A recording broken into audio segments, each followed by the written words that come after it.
The 0-2 pitch, swing and a miss. He struck him out. Granillo picks up the save, and somehow, someway, the Cardinals win this game in extra innings by a score of 8-6. Solid day of Cardinals baseball. They got 2 wins. They were each kind of interesting the way they went down. A lot of stuff happening in them, but a win is a win, and 2 wins are 2 wins, and the Cardinals get 2 of them today. Welcome in. It's the Extra Innings Show presented by Gray Bar. Gray Bar, your distributor for electrical and datacom needs. My name is Matt Pauley. If you want to join us, you can get connected with us certainly by calling or texting 314-436-7900. That's 314-436-7900. That's how you call or text. You can tweet at me at Matt Pauley on air, MattPauley on air. Or you can just leave a comment in the chat if you are watching us on the video stream. We're available on Facebook, Twitter, and YouTube. We're already seeing some comments come in on the video stream chat, so we will certainly get to those as we go along through the course of the evening after the Cardinals get a doubleheader sweep. I love days like this because like so many cool things happened. The first game, you had a 4 strikeout in a single inning performance from Steven Matz. He joins Bob Gibson as the only Cardinals in the history of the organization to have 4 strikeouts in 1 inning. That's pretty darn cool. And then Nolan Arenado hits a home run, and he becomes part of this just incredible group of now he's the 7th with 350 home runs and 10 gold gloves. I gave that list before, but let's give it again. Here's the list. Johnny Bench, Mike Schmidt, Willie Mays, Ken Griffey Jr., Andrew Jones, and Al Kaline. That's pretty good. And then Andre Granillo gets his first career win in the first game, his first career save in the second game, and the final pitch that he throws to secure the save is strike 3 of his first career strikeout. I've been waiting I'm sure there's going to be some research on this coming out in the not too distant future. All I've really seen so far, there was a tweet that was sent out by at Jacob E_STL. He's a guy who does some stuff with Baseball Prospectus. Really good follow on Twitter for sure. He tweeted out, Andre Granillo becomes the second player ever with a win and a save on the same day, and he's a rookie. So if he is the second ever to do it, period, and Jacob noted that he's a rookie. He doesn't mention who the first one to do it was, but I would make, I think it's a safe assumption that Granillo becomes the first player in Major League Baseball history to have their first win and their first save on the same day. Again, I'd like to see some of the stat services come out and say that, which I have not yet. But that's the takeaway that I would take away from what I saw there. So really cool that all those things happen. Do you love the fact that the Cardinals, in the first game had to come back and they would tie it and then gave it up again, but then, they put up the 3 runs in the 8th. Do you love the fact that they had a big lead in the second game and they gave up a 5 spot in the 7th and that tied it up? No, those aren't great things, but it's baseball and those things happen. And if you respond and if you win, you'd rather not go through a day like that. You'd really like to just have a one-sided victory in there, but a win is a win. And when you put it all together, it was a winning road trip. And I know people were really down on this team after they lost 3 out of 4 against Milwaukee. And I understood that. That was following a period where they weren't playing great baseball.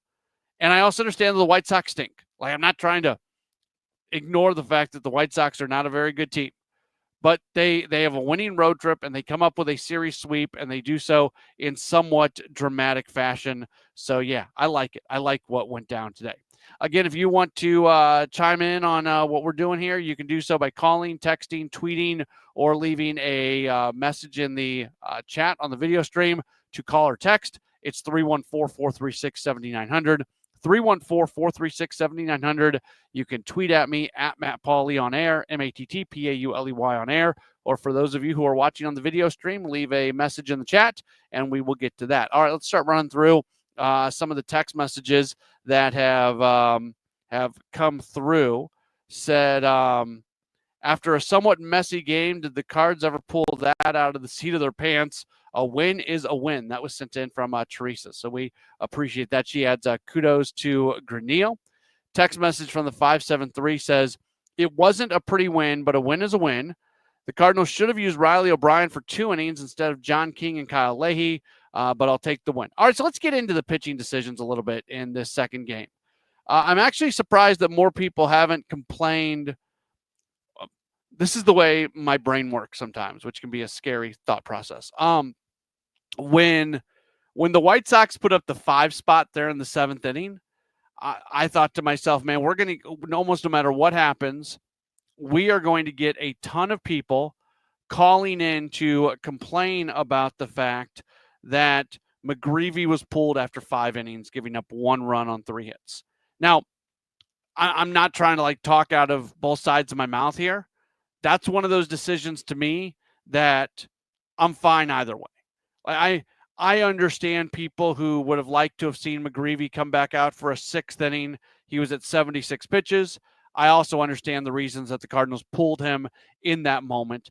And I don't think either, and I'm not trying to like be wishy-washy on this, when there's something that I think really matters, or if there's something where there's clearly a right answer and clearly a wrong answer, I'll tell you that I think that I don't feel that way on this one. I think each decision has its own rights. Like McGreevy was pitching on 4 days rest. Now 4 days rest is legit rest. That's what most teams do. 5-man rotation, 4 days rest. That's standard rest in Major League Baseball. McGreevy has not really pitched on 4 days rest this year. With the every day off in the minor leagues, basically McGreevy has gotten 5 or 6 days of rest between every start. You know, getting that late call that he needed to get from Norfolk to Chicago, and the Cardinals were up by a bunch of runs. You look at that as an opportunity to let him have a good 5 innings and feel good about himself coming out. I get it. I don't think that's flawed thinking. I understand it. Cool.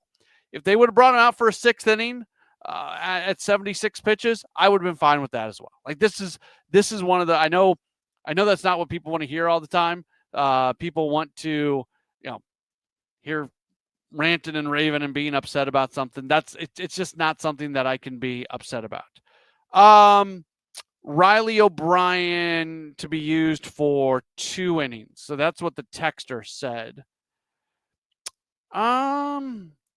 He went 2 innings his last time out. That was on Tuesday.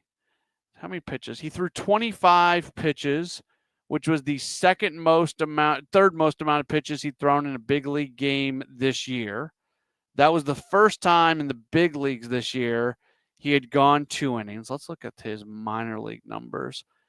He'd gone 2 innings once at AAA this year. Back on May 9th, he had a 2-inning outing. So it's not really something he's done very often. Again, I'm not trying to not have an opinion here. That's not what I'm doing. I don't get worked up over this one. If they would have brought him out for a 2nd inning of work, okay, that's fine.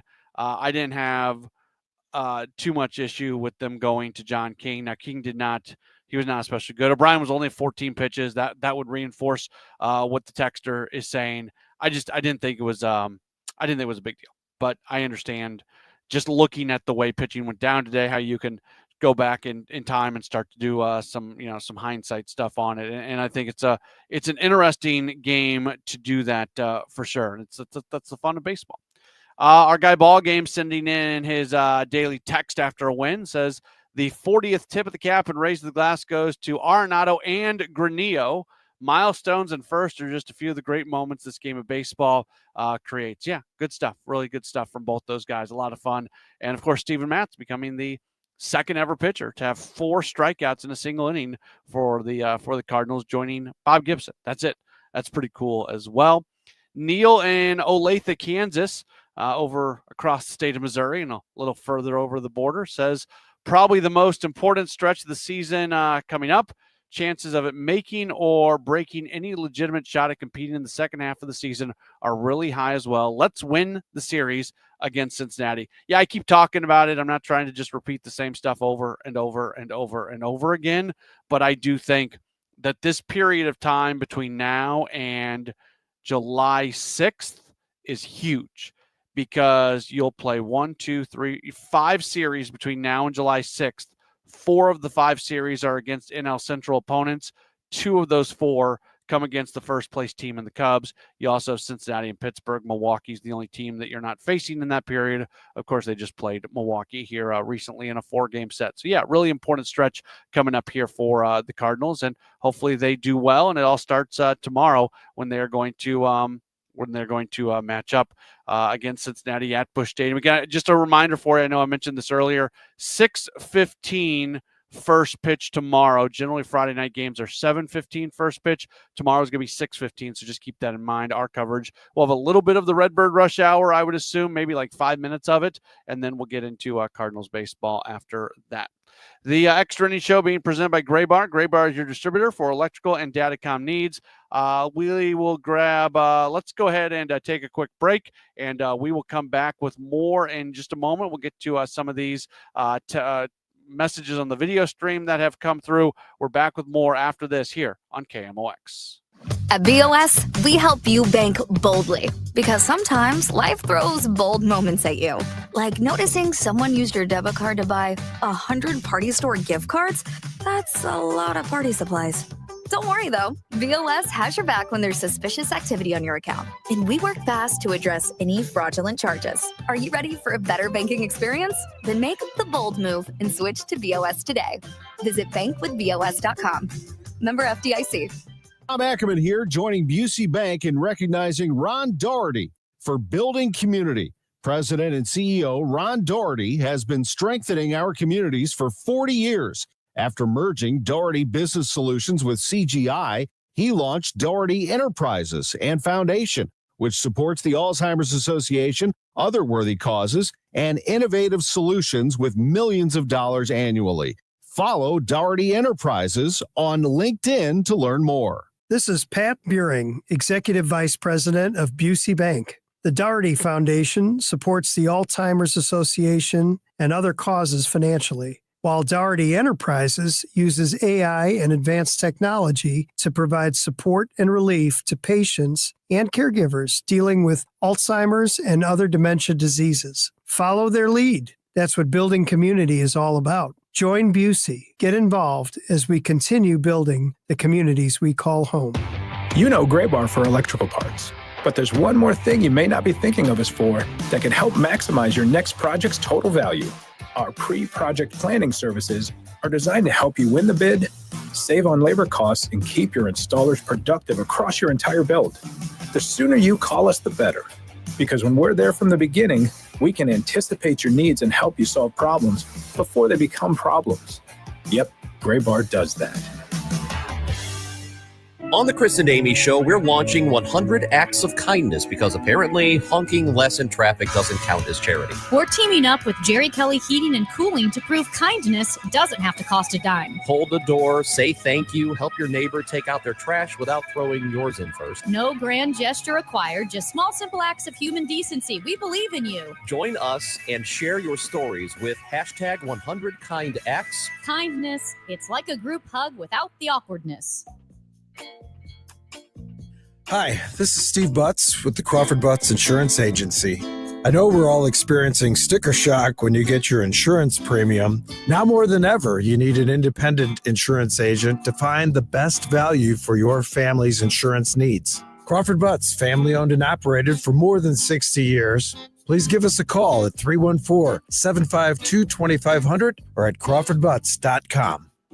Hi, I'm Andrew Suntrup. Buying your brand new Buick or GMC has never been easier. Here at Suntrup Buick GMC, our family-owned and operated dealership has been proudly servicing St. Charles County for over 30 years by always providing aggressive pricing, a massive inventory selection, and exceptional customer service. Buying from Suntrup means you get the best vehicle at the best price. Visit Suntrup Buick GMC today or visit us online at suntrupbuickgmc.com and save more at Suntrup Buick GMC. Now, back to the Verizon Extra Innings Show.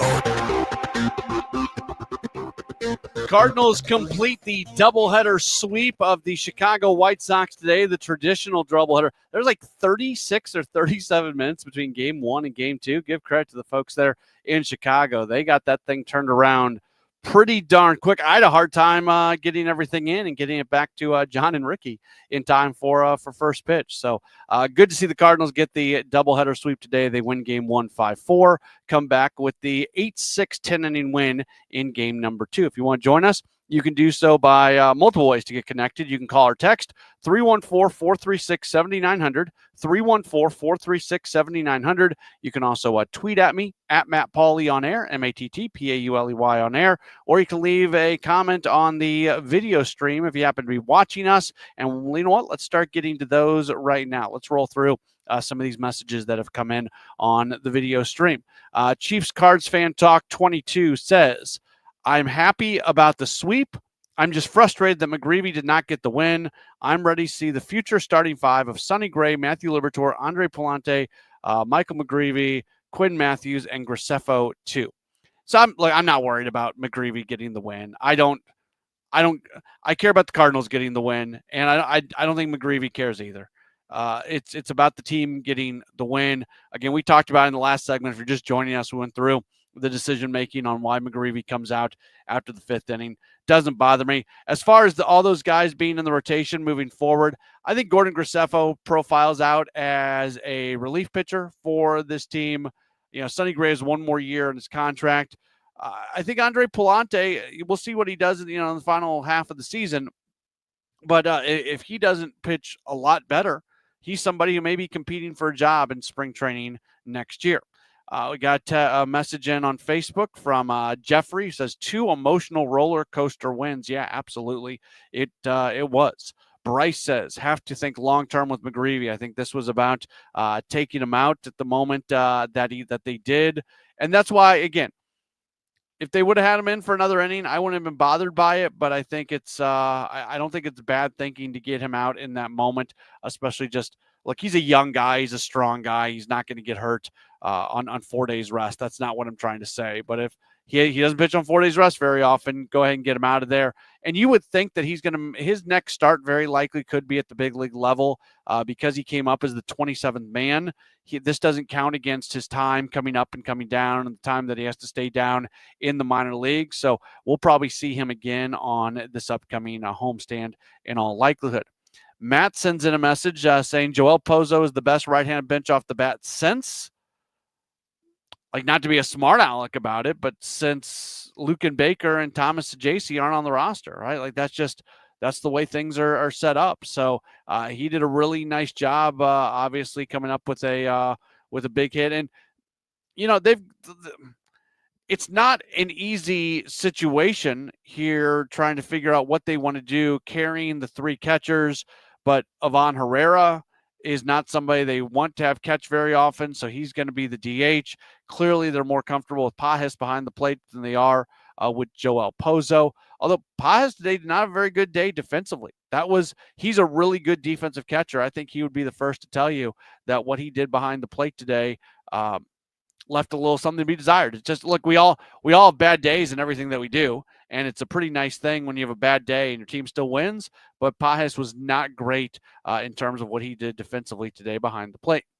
David says, nice day of baseball. Great to see them keep grinding. Got some huge decisions coming up as far as getting playing time for all these pieces in the infield. Seems to me someone has got to go. What are your thoughts on this? Yeah, we've talked about this a lot on this show on Redbird Rush Hour. The pieces, the puzzle doesn't all come together. There's extra pieces left over when you finish putting together the puzzle, and that's not what you need. I don't know what the answer is. We got another message a little while ago. Let's see if I can find it, asking about how to get both Burleson and Walker in the lineup. Here it is from David. Was that the same person? Anyways, how do you get Burley and Walker in the lineup together more often? Like, there's just not easy answers. One of the things, from a big picture standpoint, you can give Lars Nootbaar some more time off and Nolan Arenado some more time off. Arenado said in his post game today that Ali wanted to give him the second game off, and he wanted to play. He wanted to play both games today, and then he hits the home run and has the game winning hit there in the 10th inning. So that's just kind of the way things go. But it's not there's no easy answer here. We can talk through it all we want, but there's not a lot of there's not a lot of easy answers. Interesting question from Joseph saying, I wonder if they send Kyle Leahy down for a fresh arm. I don't think so. I think Leahy has done enough this year to have a little bit more leash, but he has not been as good here recently, obviously, than he was for much of the season. I think the Cardinals benefit from the fact that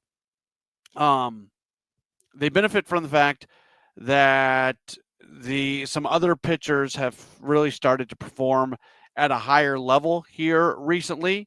So, the Riley O'Briens, the Andre Granillos, guys like that. So if you're going to have a guy who's been such a huge part of the bullpen take a step back, then being able to have other guys take a step forward is something that is good to be able to see. So I don't think they're going to send him down, but at the same time, you keep an eye on him, and he's never really been asked to do this and be a high leverage guy from start to finish, and that's going to be something that we need to keep an eye on here moving forward. Jeffrey says the team wins are all that matter. Yeah, I would agree with that. They win the game, they find a way to put it all together. From 314 says, I was at both games, so much fun. Did Vassell intentionally hit Contreras in the third inning of game 2 as retaliation for a home run trot in game number 1? I don't think so, but maybe. Contreras gets hit a lot. What is that? Just 12th or 13th time he's been hit this year? And there are times where where they are trying, we saw with Milwaukee, that was an obvious situation where they were trying to hit him. But in that moment, I didn't think so. But at the same time, if there was, there's a chance that it was intentional. I don't think it was, but maybe. There's a wishy-washy answer for you if you ever wanted one. Text message from the 616. This is I mentioned on the end of the network postgame show. I was really bummed out that Tarek Skubal and Paul Skeens were each pitching today against each other, like their teams were against each other, but in a doubleheader, and they didn't go against each other. Text message from the 616 says, I'm from Michigan. As you mentioned, Tigers had a doubleheader today on the Tigers pregame show. AJ Hinch mentioned that Tarek Skubal preferred to pitch the first game, while Paul Skeens was already scheduled for game 2. Oh, well, you're right, Matt. It should have been Skubal against Skeens in game 2. Yeah, just do what's best for baseball. Just do what's best for baseball every once in a while.